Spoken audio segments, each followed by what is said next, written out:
A month after President Obama lifted the decades-old moratorium on exploratory offshore oil drilling, an offshore oil leak oozes 210,000 gallons a day of raw crude, a leak 5 times worse than what was originally thought. It threatens to devastate Louisiana's environmentally fragile coast.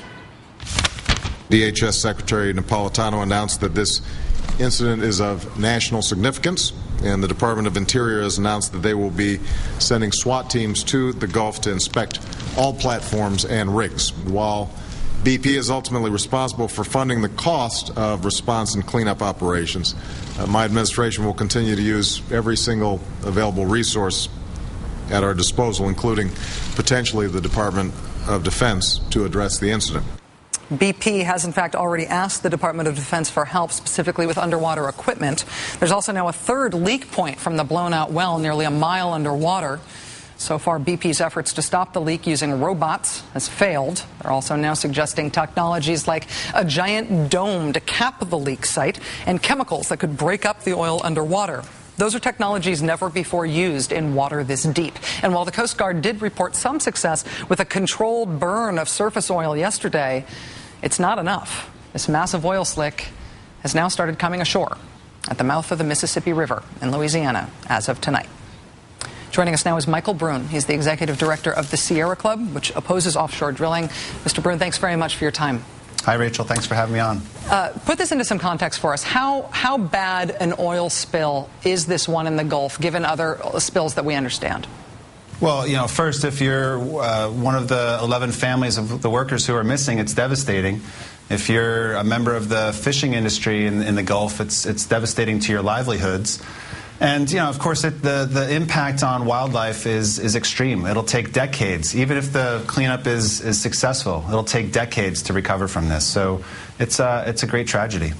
The administration implied today that they're going to take this spill into consideration when figuring out the details of their expansion of offshore drilling.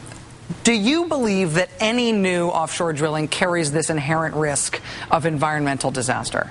Of course, of course. Even the Mineral Mining Service a couple of years ago, under the Bush administration, said that we should expect a major oil spill from offshore oil drilling every year. Arguably, not one this large, but what we know is that drilling for oil is a very dirty. We now know that it's deadly, and it's certainly an extremely dangerous business. And when you compare that to investments in clean energy, the choice becomes clear that we should just not be expanding offshore oil drilling. We should actually be starting to minimize it. Well, let me ask you about one specific thing about this that bothers me. The Deepwater Horizon rig, this rig that caught fire and sunk, one of the most technologically advanced in the world, if not the most advanced deepwater rig in the world. But even as drilling technology is advanced so we can do it in places that we couldn't do it before, it doesn't seem like we bothered to make sure we knew how to clean up in these places if we needed to.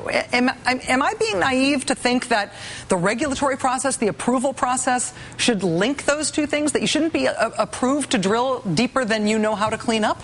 Of course. Just to put it another way, we've all heard about the need to separate church and state. We need to separate oil and state.